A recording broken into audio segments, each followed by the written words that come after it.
أعوذ بالله من الشيطان الرجيم. بسم الله الرحمن الرحيم.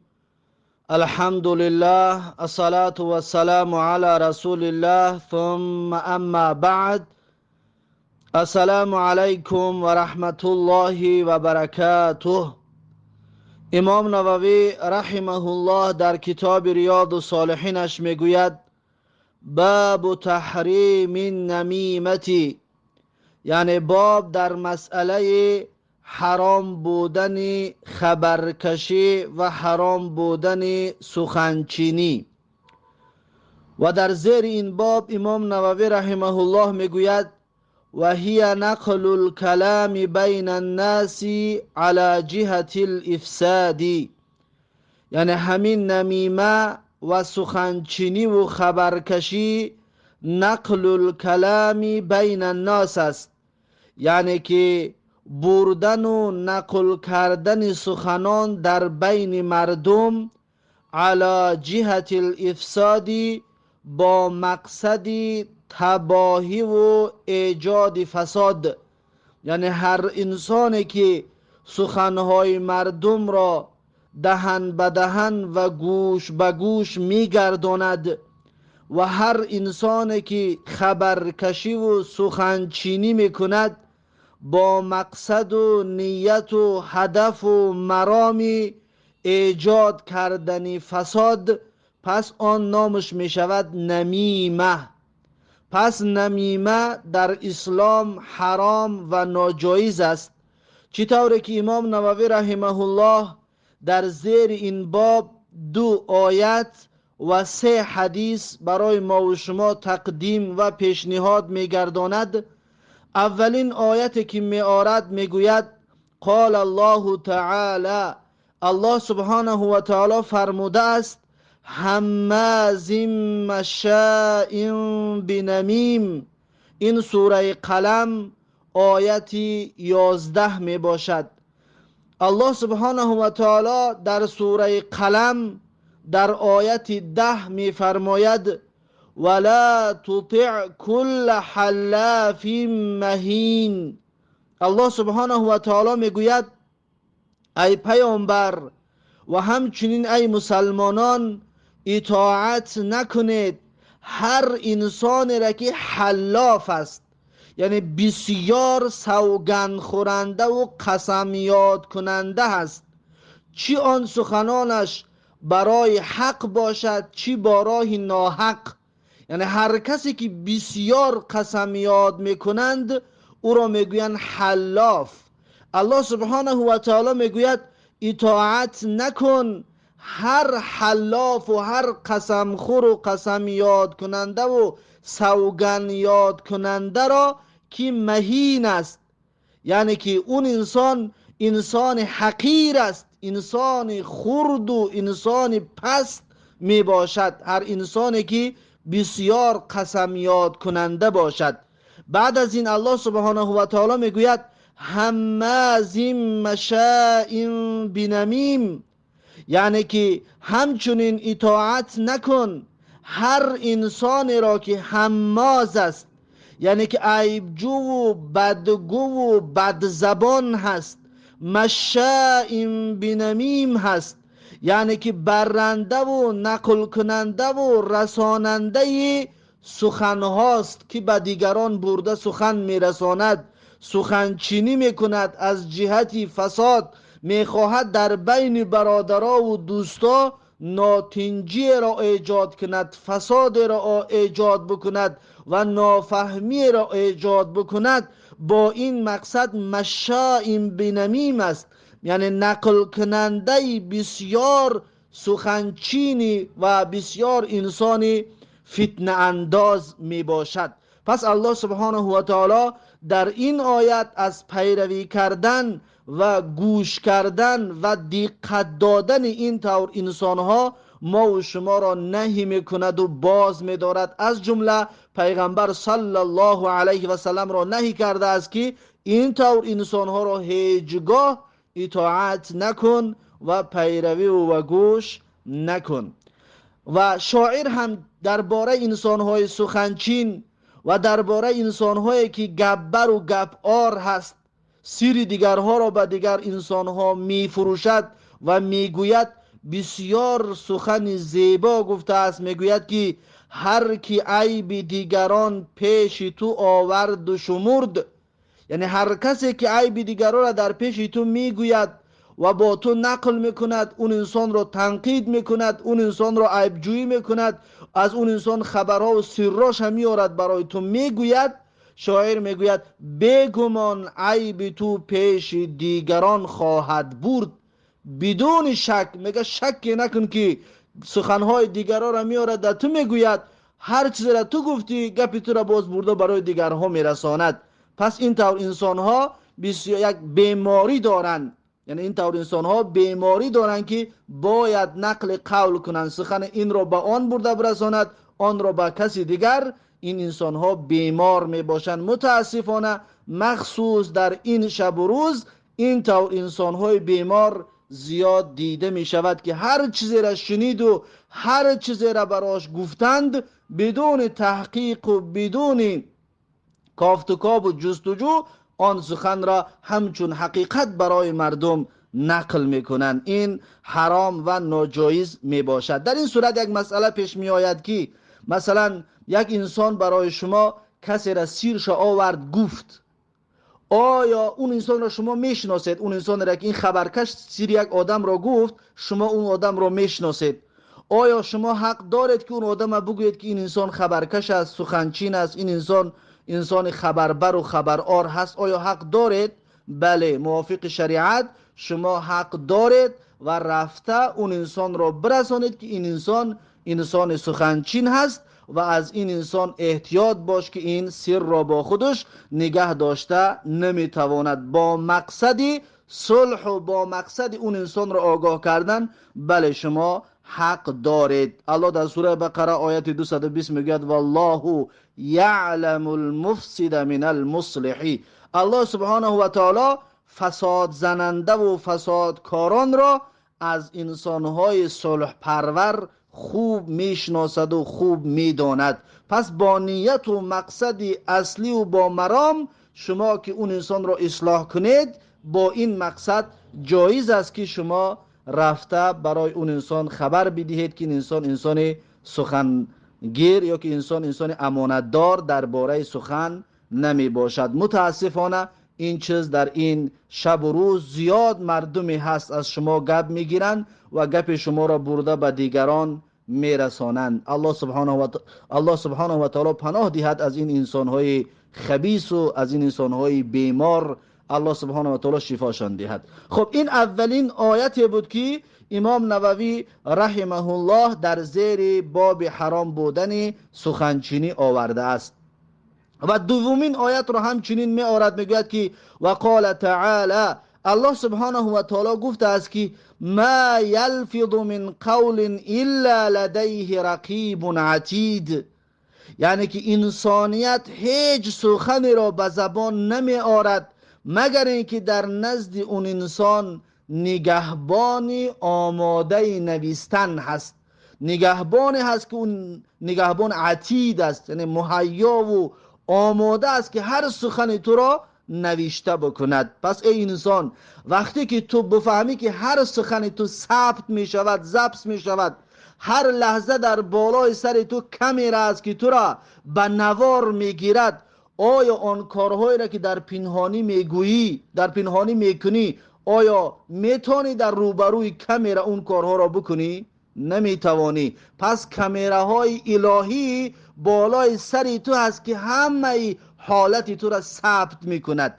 و این انسانی که در نزد انسانها دیگر است، از پشت میروید دیگر میشوید، آیا شما میتوانید آن چیزی را که در پشت اون انسان میگویید یک از آورده ثبت کند، شما را بگوید که از پشت اون انسان هر چیزی که میگوید بگو من ثبت برده در پیشش میمانم؟ آیا گفتن میتوانید؟ نه، گفتن نمیتوانید. پس درویگی میکنید و سخنچینی و خبرکشی کرده و این نامحقولی و نامردی در حق برادران و دوستانتان میکنید. و آگاه باشید که هر لحظه شما ثبت میشود. اگر حال همین ثبت نبراید، در روز قیامت الله سبحانه و تعالی هر لحظه شما را براتون تقدیم میکند که شما چی گفتید از پشت یک برادرتون و شما چی گفتید از پشت یک طالب علم و شما چی گفتید از پشت یک مسلمان. هر لحظه شما، هر ثانیه شما زیر کامراهای الهی قرار میگیرند و همه ثبت میشود که الله سبحانه و تعالی میگه ما یلفظ من قول، یعنی که هیچ سخنی نیست، هیچ کلامی نیست، حتی نالش کردن در حالت بیماریتون ثبت می شود. حتی هر سخنی که زبانت میگوید اون ثبت می شود. چطوری که از امام احمد ابن حنبل ما و شما روایت داریم یا قصه داریم که در حالت بیماریش نالش نمی کردن که این ثبت می شود، در روز قیامت برای این پرسیده خواهد شد. زیرا اینکه در این آیت میگه ما یلفظ من قول، یعنی که نکره در سیاق نفی هست. نکره در سیاق نفی قاعده داریم که عموم را در بر میگیرد، یعنی هر چیزی که زبانت میگوید، هر چیز زبان تو میگوید اون ثبت میشود، فرق ندارد اون چی نالش باشد، اون چی درد باشد، اون چی سخن، هر سخنی باشد اون ثبت می شود. در نزد الله جواب خواهی گفت برای این سخنهایت. این بود دو آیت در زیر باب خبرکشی. بعد از این امام نووی رحمه الله در قسم حدیث ها میگذرد. اولین حدیث این باب حدیث 1535 کتاب ریاض الصالحین هست. امام نووی رحمه الله در زیر حدیث 1535 کتاب ریاض الصالحین میگوید وعن حذيفة رضي الله عنه قال، وعن حذيفة رضي الله عنه قال، یعنی که از حذیفه رضی الله عنه روایت است که گفت قال رسول الله صلی الله علیه و سلم، میگوید که رسول الله صلی الله علیه و سلم فرمودند که لا يدخل الجنة نمام، یعنی داخل جنت نمی شود آدمی خبرکش، آدمی سخنچین. هر کسی که سخنچین و هر کسی که انسان خبرکش است به جهت فساد، با مقصد و هدف و مرام فساد ایجاد کردن، وقتی که سخنچینی میکند پیغمبر صلی الله علیه و سلم میگوید اون انسان داخل جنت نمی شود. یعنی سخنچینی سبب محروم شدن ای انسان سخنچین از جنت می شود که با سبب این سخنچینیت از جنت محروم می گردی. این حدیث متفق علیه می باشد. این حدیث 1535 کتاب ریاض الصالحین. بعد از این امام نووی رحمه الله حدیث 1536 کتاب ریاض الصالحین را آورده میگوید وعن ابن عباس رضی الله عنهما ان رسول الله صلی الله علیه و سلم مر بقبرین فقال، میگوید از ابن عباس رضی الله عنهما روایت است که رسول الله صلی الله علیه و سلم به نزد دو قبر گذشت و پس گفت انهما یعذبان. رسول الله صلی الله علیه و سلم گفتند هر آینه صاحب این دو قبر در عذاب هست، صاحب این دو قبر در عذاب می باشد. و ما یعذبان فی کبیرین. رسول الله صلی الله علیه و سلم گفتند و ما یعذبان، یعنی عذاب نشده ایستادند در کاری که در نظرشان بزرگ باشد یا کاری که در نظرشان ترک کردنش بسیار بزرگ بود. یعنی سبب عذاب شدنش، این دو صاحب قبر سبب عذاب شدنش اولا که اونها گناه نمیدانستند سبب عذابشان را، حالا بیان میکنه که سبب عذابشان چی است. و دوما اون صاحب قبر چنان عادت کردگی بودن به این دو کار که دیگر این دو کار را ترک کرده نمیتوانستند. بله انه کبیر. رسول الله صلی الله علیه و سلم میگه که بله هر آینه این کار بسیار عذاب، این کار بسیار گناهی کبیره می باشد. یعنی این کار در نظر اون دو نفر گناه نبود یا در خیال و فکر اون دو نفر گناه نبود، اما در اصل این از گناهان کبیره می باشد. پس این دو کار چی است؟ پیغمبر میگه اما احدهما، اما یکی از صاحبان این دو قبر، فکان یمشی بالنمیمتی، یعنی انسان بود که خبرکشی میکرد، شغلش، کارش و بیماریش خبرکشی بود و لذت میبرد از این خبرکشی هایش. این اولین انسان صاحب اون قبر است که عذاب یعنی این خبرکشیش سبب عذابش شده بود. ببینید، یعنی که اون انسان این خبرکشی را حتی تصور نمیکرد که اینقدر گناه بزرگ باشد که سبب عذاب قبر شود، اما همین خبرکشی سبب عذاب و سبب شکنجه شدنش در قبر گشت. و اما الاخر، و اما آن صاحب قبر دوم، فکان لا یستتر من بوله، میگه که پس انسان بود که لا یستتر من بوله، یعنی خودش را دور نمی کرد از پیشابش. در روایت دیگر میگه که لا یستبرئ من بوله، یعنی خودش را پاک و منزه نگاه نمی داشت از پیشابش. یعنی چی؟ یعنی وقتی که پیشاب میکرد خوب خاک نمیکرد، یا وقتی پیشاب میکرد پیشاب کردگیش به پایهاش میرسید، به لباساش میرسید، به بدنش میرسید، پروای این را نداشت. یا بعدی پیشاب کردن خودش خوب پاک نمیکرد، وقتی که بروکش بالا میکرد یا آن ازارش را بالا که میکرد، پس آب باقی مانده پیشابش در بدنش میآمد یا در بروکش یا در ازارش میریخت.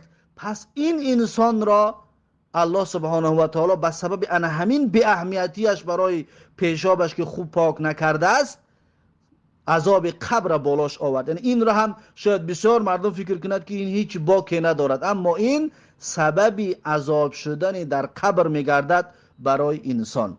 این حدیث متفق علیه می باشد. و هذا لفظ احدى روایات البخاری، این لفظ یکی از روایت های بخاری می باشد. یکی از لفظایی است که امام بخاری همین لفظ روایت کردگی هست. قال العلماء، علما میگن معنای سخنی که پیغمبر که گفت و ما یعذبان فی کبیر، یعنی عذاب نشده ایستادند در نظرشان به کار بزرگ، ای کبیر فی زعمهما، یعنی که کبیر باشد در گمانشان، یعنی فکر نمیکردن که خبرکشی تا این اندازه دهشت است که سبب عذاب قبر می شود. یا اون دویمش فکر نمیکرد که خودش را از پیشابش قاق نکردن و پاک نکردن سبب عذاب قبرش می شود. یعنی این را اینطور تصور نمیکردن، اینطور فکر نمیکردن، اما این همین قدر بزرگ است که به عذاب قبر گرفتارشان کرد. و قیل، و بعض عالم ها گفتگی هستند که معنای این سخن این است که کبیرین ترکه علیهما، یعنی بزرگ است ترک کردن همین کارها بالای هر دی همین انسان. یعنی اون انسان یکم، صاحب قبر یکم، چنان خبرکشی شدگی بود که دیگه ترک کردن نمیتوانست خبرکشی را، یعنی عادت کردگی بود، یا بیماری براش شده بود خبرکشی، باید خبرکشی میکرد، باید سخنچینی میکرد که دیگه ترک کردش نمیتونست. و دویمش میگه چنان به اهمیتی دیگر در پیشابش بود که دیگر پرواش نداشت، که اون پیشابش در لباسش میرسد، در بدنش میرسد، بسیار عادت کردگی بود که پروا نداشت. دیگر خودش را قاق کردن براش خیلی یک کار بزرگ، گویا که یک کار وزمین است که این انسان خودش را پاک کند. بعضی علما میگن که یعنی ترک کردن این دو کار براشان بسیار بزرگ در نظرشان نمایش میخورد. پس این است سخن علما درباره و ما یعذبان فی کبیر، که جزئی از حدیثی که امام نووی رحمه الله در زیر حدیث 1536 روایتش کرده است. بعد از این امام نووی رحمه الله حدیث 1537 را آورده، میگوید که و عن ابن مسعود رضی الله عنه، یعنی که از ابن مسعود رضی الله عنه روایت است که ان النبی صلی الله علیه و سلم قال، یعنی که پیغمبر صلی الله علیه و سلم گفتند که الا انبئکم ما العظه، پیغمبر گفتند آیا من شما را آگاه بکنم که عظ چی است؟ آیا از معنای عض برای شما بگویم؟ هی نمیمتو. رسول الله گفتن که عض یعنی که خبرچینی، خبرکشی، سخنچینی. القالت بین الناس و همچنین عض یعنی که زیاد گفتگو کردن در بین مردم و خصومت و دشمنی انداختن در بین مردم، این را میگوین عض. پس این بسیار گناه بزرگ می باشد. رواه مسلمون، این حدیث را امام مسلم رحمه الله روایت کردگی هست. و شاعر هم درباره زبان نگاه داشتن چی سخن خوب میگوید که اگرچه پیش خردمند خاموشی ادب است. در پیش انسان خردمند، نزد انسان خردمند خاموش ایستادن این خود ادب است. به وقتی مصلحت آن به که در سخن کوشی. اما جاش آمد برای سخنگویی باید سخن بگویی، یعنی که زبانت را نگه بدار و حالتی که لازم شد سخنگویی پس سخن بگو. اگر که لازم نشد پس زبانت را نکشا که هر سخنی که تو میگویی نوشته میگردد. و همچنین میگوید دو چیز تیره عقل است، یعنی دو چیز سببی به عقلی انسان نشان میدهد. یکم دم فرو بستن به وقتی گفتن، یعنی که در جایی که باید سخن بگوید نمیگوید، در جایی که باید زبانش را در گفتگو بدرارد نمیدرارد، سکوت را اختیار میکند. این دلالت به بیعقلی اون انسان میکند. و همچنین گفتن به وقت خاموشی، یعنی در جایی که باید خاموش بایستد چی نگوید یا چیز میگوید. همین دو حالت را میگه سببی تیره عقل است، سببی بیعقلی است، سببی از بین رفتن عقل است. انسانی که این طور دیدید، یعنی که زبانش را در جایهای مفید استفاده نمیبرد، یعنی که سفسطگو است و هرزگو است و فقط مقصدش خنداندن مردم است، پس بدانید که اون انسان چقدر انسان بیعقل است. و انسان را دیدید که هرگاه سخن میراند سخنش پند است، سخنش نصیحت است، سخنش در جای موقعی مهم هست، پس بدانید که اون انسان چقدر انسان خردمند و چقدر انسان با انصاف می باشد. پس این بود باب حرام بودن خبرکشی. با همین این باب به آخر رسید. بعد از این باب نو را میارد امام نووی رحمه الله، میگوید باب النهی عن نقل الحدیث و کلام الناس الى ولاة الامور، یعنی باب در مسئله منع بودن رساندن سخن و کلام الناس و همچنین رساندن گفتگوهای مردم الى ولاة الامور، با ولیهای امر، با کسانی که در بالای قدرت هستند، با رئیس ها و با اون کلانزاده هایی که در بالای قدرت هستند. این باب در مسئله حرام بگم نهی و باز داشتن از سخنان مردم را با اون رئیس ها رساندن، هر سخنی که مردم میگویند. اذا لم یدع الیه حاجه، زمانی که میگوید نیاز نباشد، یعنی کدام سخنانشان؟ همون سخنانی که هیچ نیازی نیست، هیچ فایده نیست برسیدن به اون کسی که در بالای امر هست، کسی که در بالای سرپرستی مردم به عهده دارد.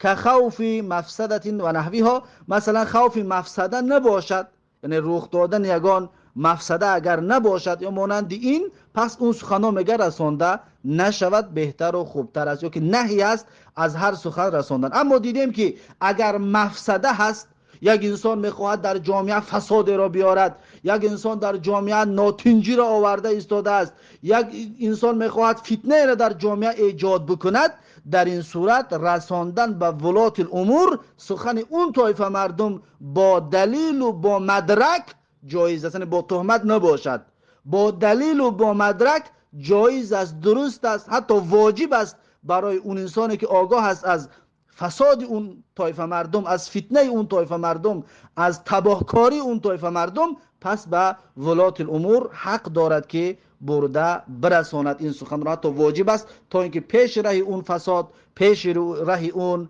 فتنه گرفته شود. اما هر سخنی که در بین مردم می شود، حتی درباره همون ولات الامور، اصلا درباره ولات الامور از پیششان گپ زدن حرام است. اما بعضی از بیسواده و بعضی از کم علمی این صحبت ها را میکنند، یا بعضی ها از نادرست فهمی این سخن ها را میکنند که از پشت ولات الامور صحبت میکنند و سخن میکنند. اما این سخن ها را برده رساندن به اونها هیچ فایده ندارد، که نهیچیدگی است از این سخن ها برده رساندن. چرا؟ زیرا که اون انسان شاید اون ولات الامور، اون کسی در بالای امر هستند، شاید اصلاح میشدگی هستند، اما وقتی تنقید بسیار میشود از همون اصلاح هم میمانند، یک بار یک روی را اختیار میکنند و از اصلاح میمانند. برای همین خاطر است که اون خبرکشان، اون کسانی که گپ مردم را به ولات امور، به کسانی که بالای امر هستند، سرپرستی مردم را دارند، گپ مردم را به اون سرپرست ها رساندن وظیفه‌شان که است، اونها باید احتیاط کنند در این مسئله، هر سخن را نرسانند. این باب در همین مسئله می باشد. امام نووی رحمه الله در زیر این باب یک آیت می آورد و یک حدیث. الله سبحانه و تعالی گفته است، قال الله تعالی، امام نووی رحمه الله میگه که الله سبحانه و تعالی گفته است در سوره مائده آیت 2: ولا تعاونوا علی الاثم والعدوان. الله سبحانه و تعالی میگه که شما کمک و یاردن نکنید همدیگر را در کاری که اثم است، یعنی گناه است، و در کاری که عدوان است، یعنی تجاوزکاری می باشد و دشمنی می باشد. پس شما در تجاوزکاری و در معصیت و در دشمنی انداختن در بین یکدیگر، شما یکدیگر را کمک یاردم نکنید. وقتی که هر گپی از بین مردم میشنوی، به اون کسانی که بالای امر هستند، سرپرستی مردم را به عهده دارند، وقتی هر چیز به اون میرسانی، پس اون کسی که در بالای وظیفه هست اون مردم رو بد میبیند به سبب گپ‌هایشان، و سبب دشمنی بین مردم و بین اون کسی که در بالای سرشان هست، سبب فتنه و بدبینی به وجود آمدن میشود. پس امام نووی رحمه الله این آیت را دلیل گرفته میگوید که سبب یا یکدیگر را یاردم نکنید در کار گناه یا در کار دشمنی.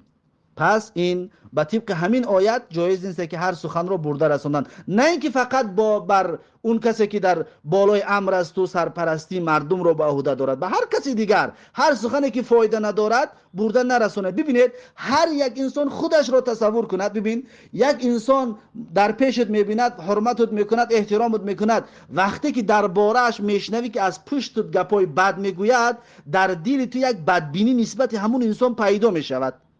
پس انا همین طور وقتی که شما گپ مردم رو، گپ رعیت رو به ولات امور برده میرسانید، به کسانی که سرپرستی و به رئیسا برده میرسانید، سبب بدبینی رئیسا به اون مردم میشود، به اون زیر دستانشون میشود.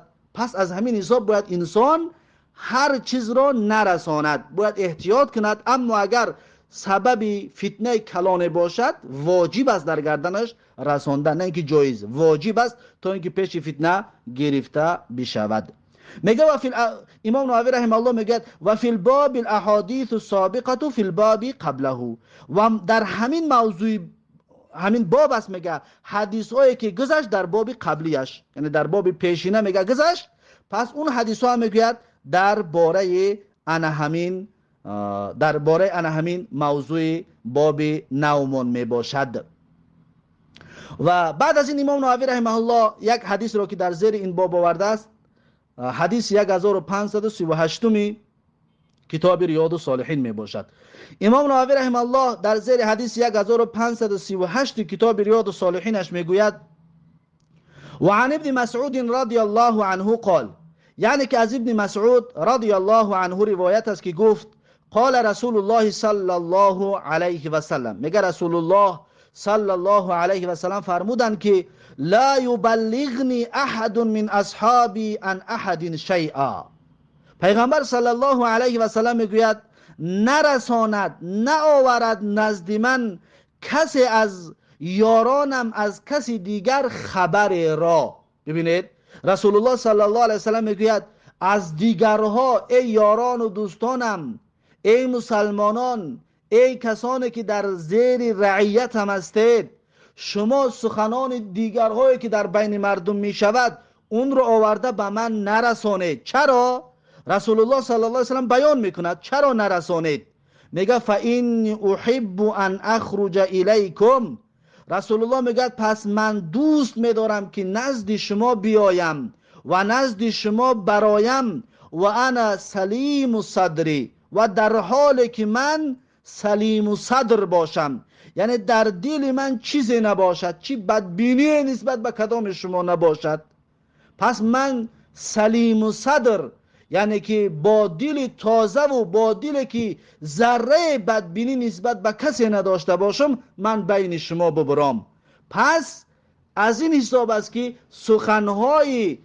سخنهای مردم را به ولات امور، به رئیسان و به اون کسانی که بالای وظیفه هستند رساندن جایز نیست، که اون کسانی که در سری کار هستند، کسانی که در وظیفه هستند، سرپرستی مردم رو به عهده دارند، سبب بدبینیشان نسبت به مردم می شود که مردمش رو دیگر بد می بیند. حتی رسول الله منع کرد. رسول الله با همون بزرگیش، با همون تقوایی که داشت، گفت که سخنها را نرساند که دل من سلیم باشد. پس این باقی مانده ها چی؟ پس وقتی که اینها میشنود که مردمش، کسانی که در زیر دستش هست، از پشتش چی قدر خیانت و از پشتش چی قدر گپ ها میگویند، حتما در دل اونها هم بدبینی و شنبینی و دشمنی پیدا می شود که دیگر نه خدمت به اون مردم میکند و نه فایده مردم فکر میکند و نه دیگر در فکر مردمش می شود. از این حساب باید انسان بسیار زیرک باشد و بسیار متوجه باشد، هر سخن را نرساند به اون کسانی که در بالای امر هستند و سرپرستی مردم را به عهده دارند. رواه ابو داود و ترمذی. این حدیث را ابو داود و ترمذی روایت کردگی هستند. پس این بود یک حدیث، یک آیتی که امام نووی رحمه الله درباره منع بودن رساندن سخن و گفتگوهای مردم به رئیسان و به اون کسانی که ولات الامور هست، با اونها رساندن سخنها اگر که نیاز نباشد منع است. اما اگر نیاز شد، باز تاکید میکنم، اگر نیاز شد شریعت در گردن موتو واجب میگرداند که برسانیم. مثلا یک طایفه مردم جمع شوند برای از بین بردن یا فساد، امن و امان را از بین بردن یا فساد را در اون جامعه آوردن یا کدام جرمی را انجام دادنی هستند، اگر شما آگاه شده دلیل و مدرک داشته باشید، تا اینکه تهمت نشود دلیل و مدرک داشته باشید، به ولات امور رساندنتان در گردنتان واجب می باشد. بعد از این امام نووی رحمه الله باب نو رو میارد، میگوید باب ذم ذی الوجهین، یعنی باب مذمت انسانی که درویه هست. انسانی که درویه هست، مذمت و سرزنش و نکوهش اون انسان درویه. انشاءالله این باب در مسئله پست بودن انسان درویه را درس آینده خواهیم گرفت. پس درس امروز را در همینجا به پایان میرسانم تا درس آینده. الله حافظ و مددگار. بارک الله فیکم و جزاکم الله خیرا و السلام علیکم و رحمت الله و برکاته.